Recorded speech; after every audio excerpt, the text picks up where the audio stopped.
Hello, my name is Rowan James, 36 years old, living in Louisville, Kentucky, where oak-lined streets echo with the sound of truck horns reverberating through working-class neighborhoods in the early morning. My life is far from glamorous, not at all like what was once expected of me. I'm a single father raising two young daughters, Lily, 10, with eyes so bright they seem to swallow the whole world, and Sophie, 6, who clings to my hand as if I'm her entire sky. They are everything I have, and I would do anything, no matter how exhausting, to keep their smiles radiant. Our home sits in a corner of an old, weathered neighborhood where peeling walls and the occasional wail of a fire truck siren wake us in the middle of the night. It's small, just big enough for a double bed, an old sofa I picked up at a flea market, and a corner dining table where my girls and I often eat strawberry jam sandwiches. Sophie's favorite. I don't have much, but I have Lily and Sophie, and that's enough to get me out of bed each day, even when my body feels so tired I can barely lift my feet. I work 2 jobs to keep this life from crumbling. By day, I'm a warehouse worker at a food processing plant where the air is thick with the smell of flour and machine oil. I haul heavy crates, sweat soaking through my shirt, trying to finish before the clock strikes 4 in the afternoon. After that, I drive an old delivery truck, making runs across the city until late at night. The work isn't easy, but it pays enough to buy milk, cover the rent, and occasionally get Lily a new book or Sophie a cheap doll from a discount store. Some nights I can't bear to leave my girls home alone. Lily, though only 10, is starting to understand the world, but she's still afraid of the dark and the strange noises in the neighborhood. Sophie, on the other hand, simply refuses to let me go. She'll sob uncontrollably if I step out the door without her trailing behind. So I bring them along, letting them sit in the back of the truck, wrapped in blankets and clutching pillows, sometimes falling asleep as I drive through pitch-black streets. Lily often stays awake, telling me stories about school, her literature teacher, or the classmate who made her laugh all day. Sophie softly hums children's songs, ones I'm not even sure where she learned. Those moments, exhausting as they are, always warm my heart. I tell myself that as long as I have my girls, I can endure anything. But I'm not always as strong as I'd like to be. Some nights, after the girls are fast asleep, I sit on the sofa, staring at a pile of bills on the table, feeling like the weight of the world is crushing my shoulders.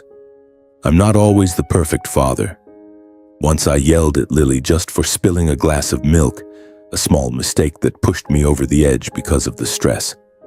I hugged her right after, apologized, and seeing her tear-filled eyes, I promised myself I'd never let exhaustion get the better of me again. Life is tough and challenging as it is, but there's one truth. My background is anything but ordinary. I am Rowan James, the eldest son of the prestigious James family in Kentucky. My parents own a sprawling racehorse farm on the outskirts of Lexington and a string of properties across the state. My father, William James, is a stern man, always dressed in crisp suits, his voice booming as if he were born to command.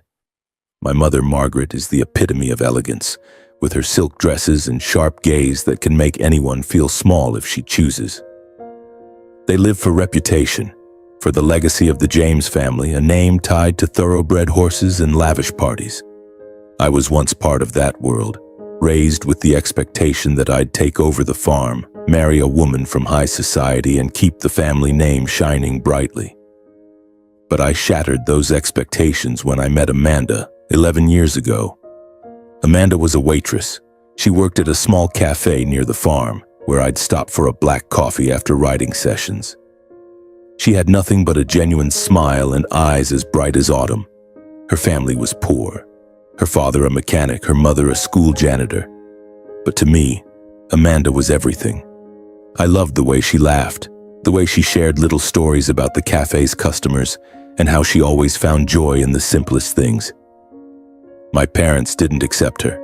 They called her a poor girl, a gold digger trying to climb the social ladder through me. They said marrying Amanda would tarnish the family's reputation, that I was destroying my future. I tried to explain, begged them to see her through my eyes, but they wouldn't listen. In the end, I chose Amanda, despite everything. We married in a simple ceremony at City Hall with only a few close friends and her family. My parents didn't come, nor did my sister Charlotte. Charlotte, my sister 7 years younger, is my parents' darling. She's beautiful, intelligent, and always knows how to please people. Charlotte grew up in luxury with expensive dresses, European vacations, and a level of indulgence that sometimes made even me, her older brother, feel jealous. I don't blame Charlotte, but I can't deny there's always been a distance between us. When I married Amanda, Charlotte sided with our parents, looking at me with a mix of pity and disdain. She didn't say much, but I knew she thought I'd brought failure upon myself. My marriage to Amanda lasted 9 years, but it wasn't a fairy tale. We loved each other, but life was hard. Amanda wanted a more comfortable life, a bigger house, vacations we could never afford. I tried, working day and night to give her and the girls something better, but I couldn't meet her expectations.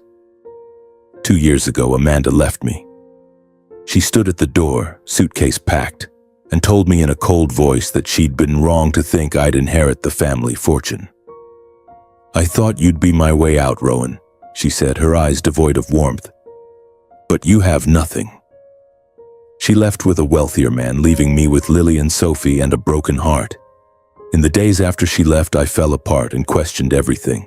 Did I do something wrong? Did I try hard enough to keep her? Was marrying her and leaving behind all the wealth, prestige, and power the right choice? But every time I look into Lily and Sophie's eyes, I know I can't let myself drown in sorrow. I have to stand tall for them. As for my parents and sister, they all but cut contact with me after I married Amanda 11 years ago. Occasionally, my mother sends a brief message asking about the girls, but I know it's out of obligation. They never invite me to major family events, never ask if I need help. I've made it on my own, and I'm proud of that. But I can't deny that at times I feel utterly exhausted and stuck. Then one afternoon, as I returned from the warehouse, weary and reeking of sweat, I saw a pristine white envelope slipped under the door. Inside was an invitation printed on thick, luxurious paper with shimmering gold filigree.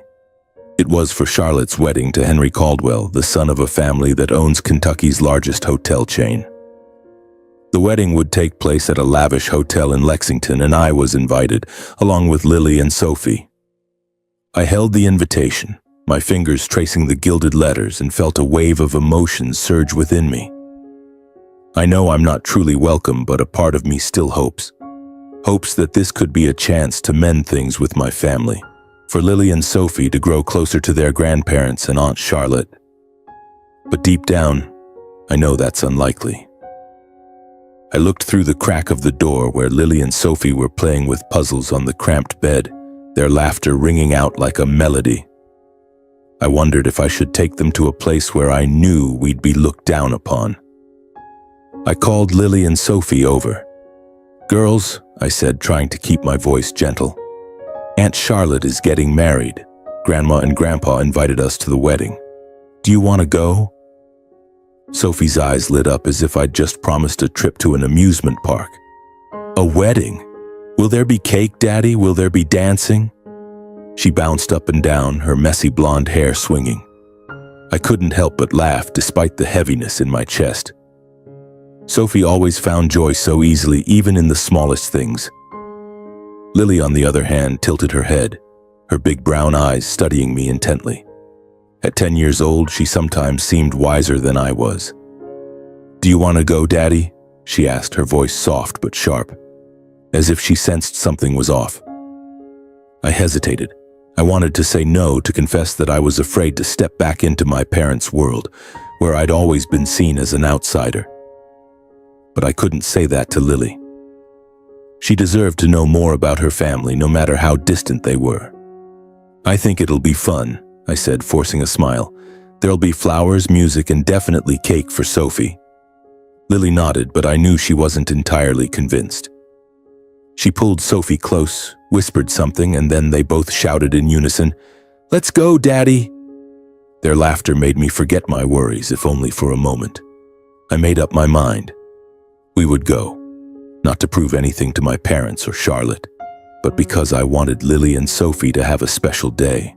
a beautiful memory, even if only through their innocent eyes. Preparing for the wedding was a challenge. I didn't have much in savings. Most of what I earned went to rent, food, and the girls' necessities. But I couldn't let Lily and Sophie show up in worn-out clothes, especially knowing my family would scrutinize every detail. I wanted my girls to feel confident, even just a little, among those unfamiliar stares. I took them to a discount store on the outskirts of Louisville. Sophie practically leaped with excitement when she saw a pale pink dress with delicate lace trim. "Daddy, I want this one," she squealed, clutching the dress as if someone might snatch it away. Lily chose a simple navy blue dress, but when she tried it on, I hardly recognized her. She looked like a little princess with her long hair neatly tied back and her eyes shining brightly. I swallowed hard, trying to hold back the lump in my throat. "You both look beautiful," I said, and I meant it. As for me, I had the old suit I'd worn at my own wedding 11 years ago.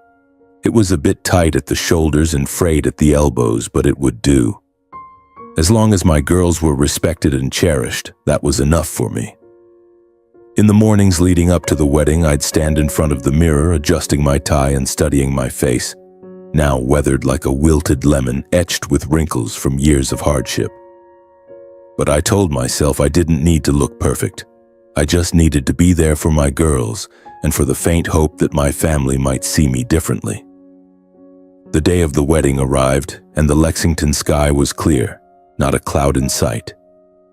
I drove the girls in my old truck to the Grand Regency Hotel where the event was being held. From a distance, the hotel looked like a palace, with white marble columns and twinkling lights spilling from towering windows.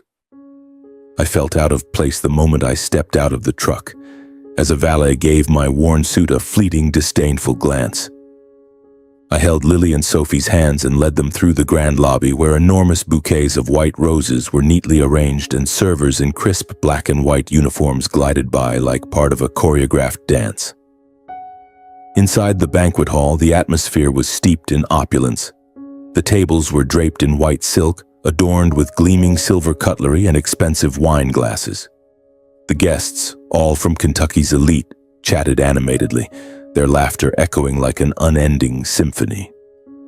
I recognized a few faces, old friends of my parents, business associates of the James family, but no one looked our way, or if they did, it was just a quick glance, as if we were part of the backdrop.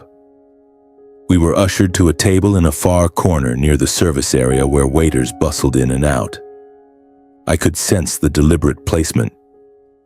My parents didn't want us near the center where the spotlight would shine on Charlotte and her groom, Henry Caldwell. I tried not to dwell on it, pulling out chairs for Lily and Sophie and whispering, "Eat whatever you like, okay? Today's a special day." Sophie looked around, her eyes wide, mesmerized by the sparkling chandeliers.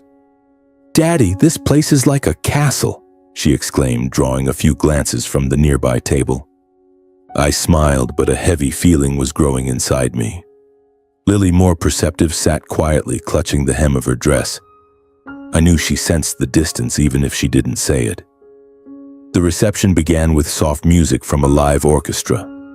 Charlotte entered, breathtaking in a floor-length white wedding gown adorned with glittering crystals. Henry, the groom, stood beside her, tall and composed in a flawless black tuxedo. They looked like a couple straight out of a magazine, and the room erupted in applause. I watched Charlotte searching for a trace of the little sister I used to play with as a child, but all I saw was a stranger with a perfect smile and cold eyes. My parents sat at the head table right by the stage. My father, William, was as stern as ever, while my mother, Margaret, glowed in an emerald silk dress, nodding to guests like a queen. They didn't look my way, not once. I told myself I was used to it, but the truth was each averted glance felt like a knife. The waiters began serving fine wine and fragrant, exquisitely presented dishes. Charlotte and the groom slowly ascended the stage. The bride was radiant in her pristine white wedding gown, the chandelier light reflecting off the crystals sewn into it, making her look like a princess from a fairy tale.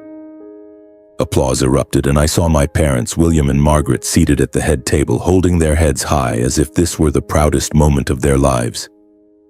Charlotte took the microphone, her voice sweet and confident, but with a sharpness I knew all too well. She thanked the guests, thanked Henry, thanked our parents for giving her a perfect life. Then she paused, her smile widening, and a chill ran down my spine. She scanned the crowd, her gaze gliding over unfamiliar faces before settling on the corner of the room where my daughters and I sat. "Family is the most precious thing, isn't it, everyone?" Charlotte said, her voice ringing out, warm yet tinged with something artificial. "We all strive to protect our family's happiness and dignity no matter what happens. And I know somewhere in this room my brother, Rowan James, is here to witness this special day. Rowan, are you there?" My heart pounded. I didn't want to stand, didn't want to be the center of attention, but hundreds of eyes began turning toward our corner. Lily looked at me, her eyes filled with worry, while Sophie innocently asked, "Daddy, Aunt Charlotte's calling you." I took a deep breath, trying to stay calm, and stood raising my hand awkwardly. "I'm here," I said, my voice hoarse, forcing a smile. A waiter quickly approached, handing me a microphone. I gripped it, the cold metal sending a chill through my fingers. I didn't know what Charlotte was up to, but a bad feeling was growing inside me. I glanced at Lily and Sophie, trying to reassure them with my eyes, though I was trembling inside. Charlotte smiled, but there was no warmth in it. "Oh, Rowan, it's so wonderful to see you here," she said, her tone sweet but laced with sarcasm. "You know, everyone, my brother is a special example of choosing his own path. He married a poor girl against our family's advice, thinking love would be enough to change his life. And now, he's a single father, raising 2 little girls alone, working day and night to scrape by. Truly admirable, isn't it? Still showing up today, even with nothing to his name." The banquet hall erupted in laughter, as if Charlotte had just told the funniest story of the evening. I felt the blood rush to my face, my ears ringing, the world around me seeming to shrink. Their laughter wasn't just aimed at me, it mocked the years I'd fought, the sleepless nights caring for Lily and Sophie, the times I'd swallowed my pride to give them a better life. I wanted to shout, to fight back, but I stood there, microphone in hand, unable to utter a word. My mother, Margaret, stood up, snatching a microphone from a nearby waiter. She looked at me, her gaze icy, as if I were a stain on the family's reputation. "Charlotte's right," she said, her voice loud and sharp. "If Rowan had listened to his parents, followed the path we laid out for him, he wouldn't be paying the price with a miserable life, raising 2 children alone in poverty. Truly, he brought this suffering upon himself." The laughter swelled again, louder this time, like a blade slicing into my heart. I looked at Lily and Sophie, and my heart shattered. Sophie, with her innocent eyes, clutched my hand and whispered, "Daddy, why are they laughing at you?" Lily bowed her head, her shoulders trembling, and I knew she was holding back tears. I couldn't take it anymore. I set the microphone on the table, took my girls' hands, and whispered, "Let's go, girls. We don't need to be here." But before I could pull their chairs out, Lily grabbed the microphone from the table. My little girl, small in her navy blue dress, stood tall, her small hands gripping the microphone tightly, her trembling but resolute voice echoing through the hall. "Uncle Henry, the baby in Aunt Charlotte's belly isn't yours. I heard her crying and telling Grandma and Grandpa that it's someone else's." Time seemed to stop. The banquet hall fell silent, save for the faint strains of a violin from the live orchestra. I stared at Lily, stunned, unable to believe what she'd just said. Sophie clung to my arm, whispering, "What's Lily saying, Daddy?" Henry, standing on the stage next to Charlotte, went pale, turning to his bride with a look of shock and pain. Charlotte, radiant just moments ago, now stammered, her face ashen. "Lily, what are you saying? Don't make things up," she shouted, but her voice trembled, lacking conviction. The guests began to murmur, whispers spreading like ripples on water. My father, William, shot to his feet, his face red with fury. "Lily, you're a naughty child. Who taught you to lie like that?" he bellowed, but his voice couldn't drown out the skeptical glances from the crowd. I looked at my mother. She stood frozen like a statue. Her face was pale, beads of sweat forming on her forehead, smudging her makeup. Lily, though small, still gripped the microphone, her voice ringing out again, steadier this time. I'm not lying. That day at Grandma and Grandpa's house, I was playing in the hallway and heard Aunt Charlotte crying in her room. She told them the baby was someone else's, not Uncle Henry's. They told her she had to hide it, to marry him, to protect the family's reputation. My heart pounded as if it might burst. I remembered the family dinner a few weeks ago when I'd brought the girls to my parents' house. It was one of the rare times they'd invited us. The main topic that evening had been Charlotte's upcoming wedding to Henry. After dinner, I helped the maid clear the table while my parents and Charlotte went to a private room to talk.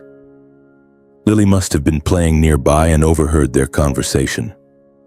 I was stunned, not only because I'd had no idea about this secret, but because my daughter had the courage to speak such a shocking truth in front of hundreds of people. Perhaps she wanted to protect me, to defend my dignity. After Lily finished speaking, Henry, the groom, made his first move.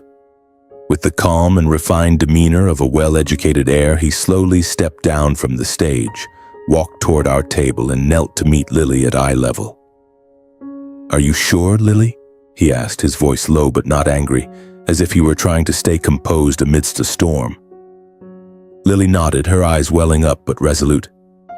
"I don't want people to laugh at Daddy anymore. I wanted to tell the truth."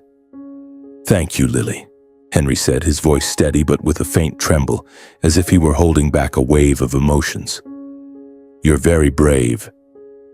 He stood up and turned to look at Charlotte, who had collapsed onto the floor of the stage, her pristine white wedding gown now crumpled around her like a symbol of her downfall. Charlotte sobbed, her hands covering her face, but I saw her shaking her head as if trying to deny everything. "Henry, you have to believe me," she cried, her voice breaking, but her words were drowned out by the growing murmurs of the crowd. Henry didn't respond. He just looked at her, his gaze cold, devoid of the warmth of a man about to become a husband. Then he turned to the event organizers, his voice calm but sharp as a blade. "Pause the reception. Cancel the remaining ceremonies. I need time to sort this out." The banquet hall exploded. The murmurs turned into louder voices, questions, criticisms, and even soft chuckles from those who couldn't believe what had just unfolded. The guests, Kentucky's elite in their expensive suits and evening gowns, lost their composure, turning to one another to gossip. A few stood as if to leave, but most remained glued to the scene on the stage, where Charlotte was unraveling and my parents were scrambling to salvage the situation. My father, William, stormed onto the stage, his face red, his hands trembling with rage. "This is an outrage," he shouted, pointing at Lily and me. "Rowan, you've let your daughter lie to ruin your sister's big day. What do you think you're doing?" My mother, Margaret, rushed to the stage, hurrying to Charlotte's side, wrapping her arms around her sobbing princess. Then she turned to me, her eyes sharp as knives. "Rowan, what have you done to this family? You and that girl have destroyed everything." I wanted to respond, to shout that I hadn't done anything wrong, that I'd only come here with a faint hope of reconciliation. But I said nothing. I just held Lily and Sophie's hands tightly, feeling the warmth of their small fingers. I looked into Lily's eyes and saw a fire I'd never seen before, a resilience I wished I'd had at her age. I didn't need to answer my parents or Charlotte. Lily had done that for me. As I prepared to lead my girls out, another voice rang out from the head table where the groom's family sat. It was Mr. Caldwell, Henry's father, a tall man with salt and pepper hair and a voice that boomed like thunder. "William, Margaret," he said, standing, his cold gaze sweeping across the stage. "I think your family owes us an explanation. If what this little girl said is true, this isn't just an insult to Henry. It's an insult to our entire family." The murmurs in the banquet hall grew louder. A few relatives from my family, my parents' cousins, stood up trying to say something to defuse the situation. "It's probably just a misunderstanding," Aunt Kathy, my mother's sister, chimed in. "Lily's just a child. She must be confused." But their explanations were quickly drowned out by pointed questions from the groom's side. A woman, likely Henry's sister, stood and pointed at Charlotte. "She's pregnant with another man's child and still planned to marry my brother? Did you think our family was a joke?" The hall descended into chaos. Some guests shouted, demanding answers. Others whispered to each other, their eyes full of suspicion and curiosity. An older man, probably a friend of my father's, tried to stand and say something, but his voice was lost in the noise.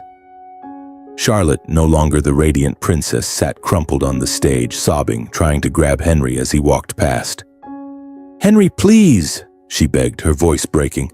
"I can explain, don't go." But Henry didn't look back. He paused for a moment, giving Charlotte a look of profound disappointment, then quietly walked out of the banquet hall. The heavy doors closed behind him, leaving a suffocating silence, as if the entire world had just shattered. I stood there amidst the chaos, feeling like I didn't belong. But this time I didn't feel small or out of place.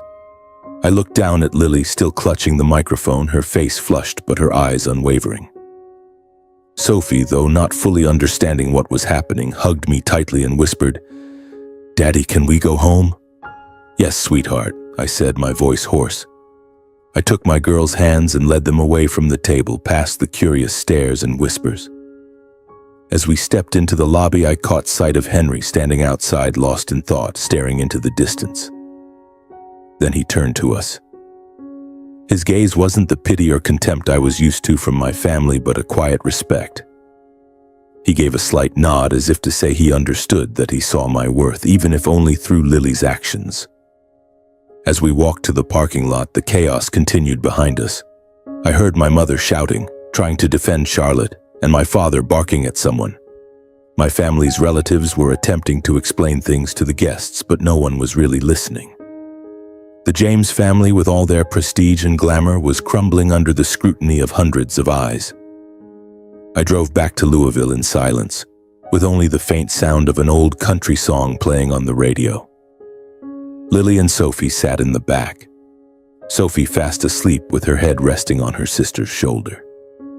Lily stared out the window, her hands clasped tightly in her lap, as if lost in deep thought. I wanted to say something, to thank her, to ask if she was okay, but I didn't know where to begin. "Lily," I finally said, my voice soft, "you didn't have to do that. You didn't have to stand up for me." Lily turned to me, her eyes shining under the streetlights. "I wanted to, Daddy," she said firmly. "I didn't want them to laugh at you anymore.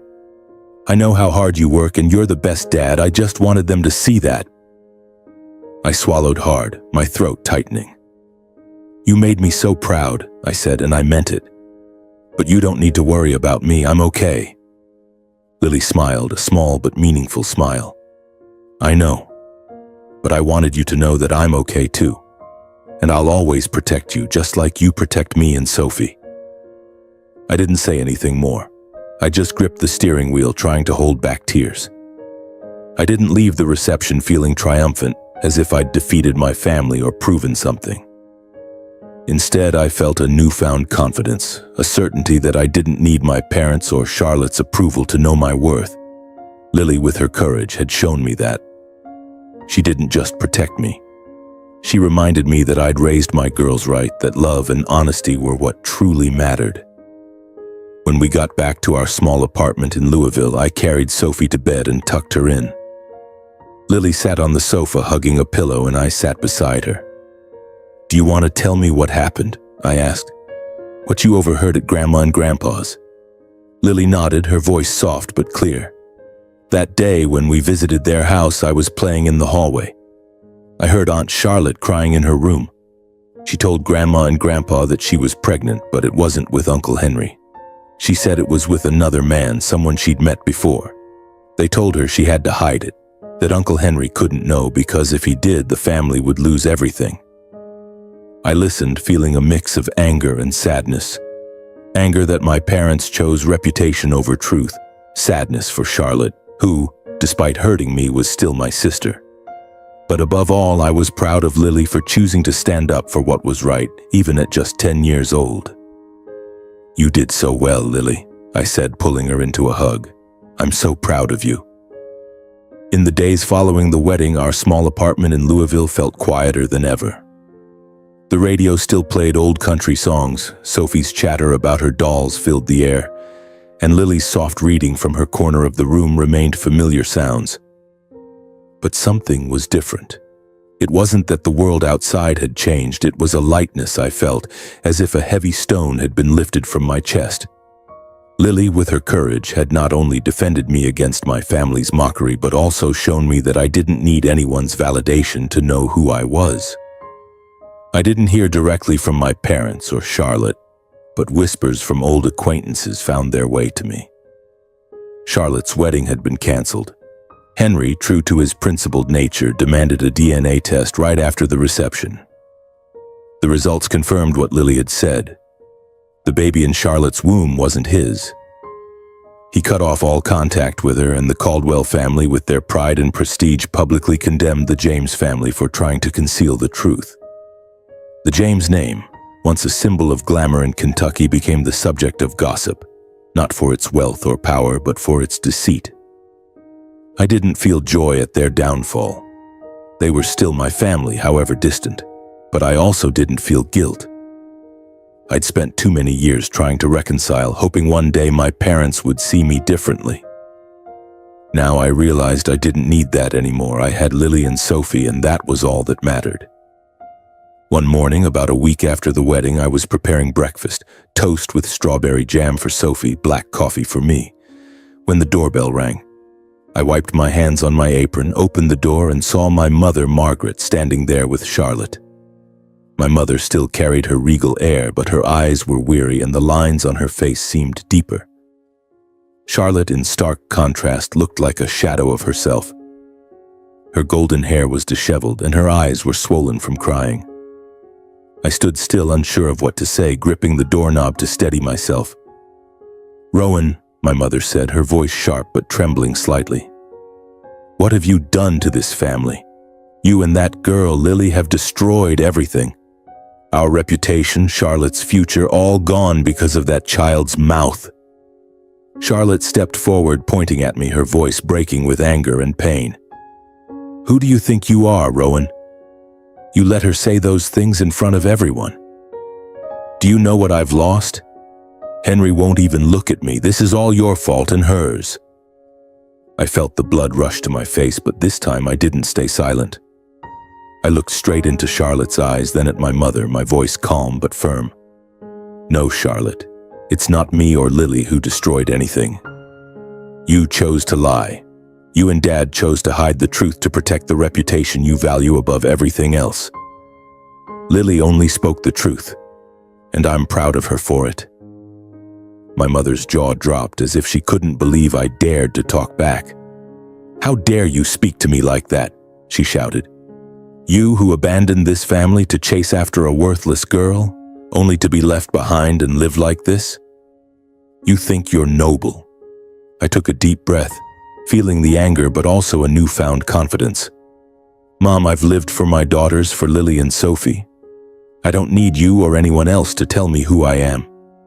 I don't regret choosing Amanda, and I certainly don't regret raising my girls, to be honest. If you and Charlotte think reputation matters more than truth, that's your choice, not mine." Charlotte burst into tears, turning away, unable to respond. My mother stared at me, her eyes blazing with anger but also a hint of helplessness. She turned, pulling Charlotte with her, and left without another word. As the door closed, I felt like a chapter of my life closed with it. I didn't know if I'd see them again, but for the first time I wasn't afraid of that distance. I'd chosen my path, and I knew it was the right one. A few days later, as I drove Lily and Sophie to the grocery store, my phone buzzed incessantly. I'm not one to check social media often, but when I stopped at a red light, I saw dozens of notifications from strangers. An old high school friend sent me a link, and when I opened it, I could hardly believe my eyes. It was a video from Charlotte's wedding recorded by a guest. It captured the moment Lily grabbed the microphone, her trembling but resolute voice ringing out, exposing Charlotte's secret to the entire hall. Someone had posted it online, and it had gone viral across Kentucky with thousands of shares and comments.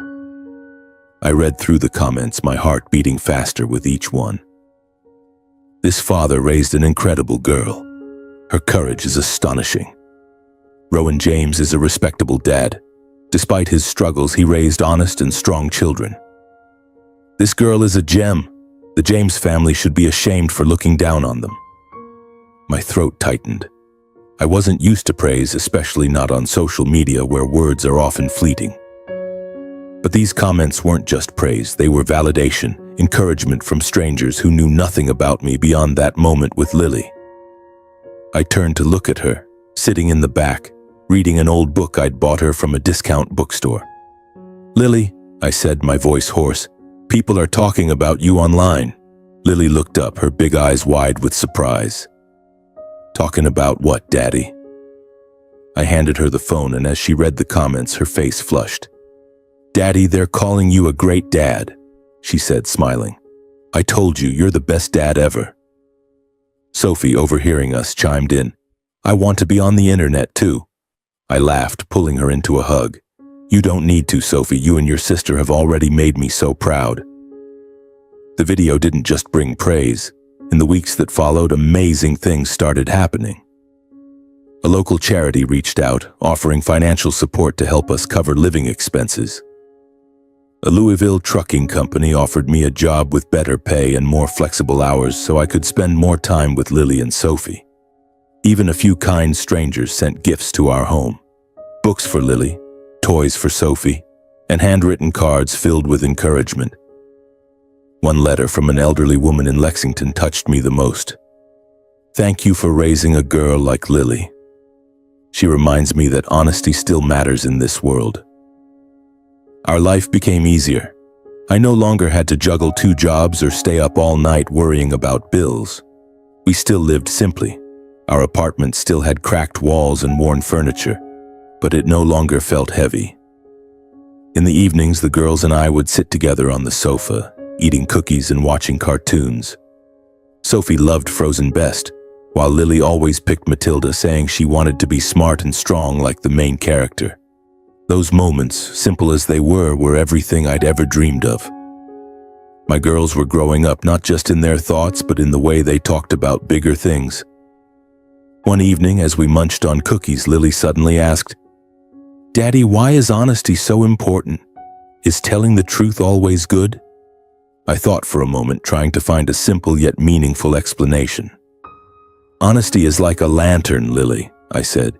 "It can be scary because it lights up things you don't want to see. But it also helps you find your way, helps you know where you're going. You did the right thing by telling the truth at the wedding. You didn't just protect me, you protected yourself because you chose to be honest." Lily nodded, her eyes shining. "I want to grow up strong like you, Daddy," she said. "You never give up no matter how hard things get. I want to be like that." I smiled, pulling her close. "You're already stronger than me, Lily." Sophie, though younger, started following her sister's lead. Once, when I saw her stand up and apologize to her teacher for spilling a friend's pencil case, I realized Lily's honesty and courage were rubbing off even on her little sister. One weekend, I decided to keep a promise I'd put off for too long. I drove our old truck with Lily and Sophie in tow to Kentucky Kingdom and Hurricane Bay, the amusement park they'd dreamed of visiting since they were tiny. I'd saved a small amount from my new job, and I wanted them to have a truly special day. As we entered the park, Lily and Sophie's laughter rang out like music. Sophie squealed at the sight of the roller coaster, while Lily tugged my hand toward the water play area, where fountains sprayed under the sunlight. I stood there, watching them play and laugh, feeling a peace I hadn't known in years. The sun filtered through the trees, catching the joy on Lily and Sophie's faces, and I knew this was why I existed. I sat on a bench watching them dart through the water jets and thought about my journey. I used to think strength lay in wealth and reputation, in the things my parents always valued. But now I realized true strength was in the love and honesty I gave my girls. Lily, with her courage, hadn't just saved my dignity. She'd changed how I saw myself. I was no longer Rowan James, the failure in my family's eyes. I was Rowan, Lily and Sophie's father, a man who didn't need anyone else to define him. As the sun began to set, I called the girls over, handing each a cone of ice cream. We sat on the grass, watching the park's lights start to glow. Sophie leaned her head on my shoulder, and Lily sat cross-legged, smiling. Daddy, today was the best day ever, Sophie said, her voice sleepy. Lily nodded, looking at me with shining eyes. Daddy, we'll have more days like this, right? Absolutely, I said, pulling them both into a hug. So many more. Our pink chapter has only just begun, my darling.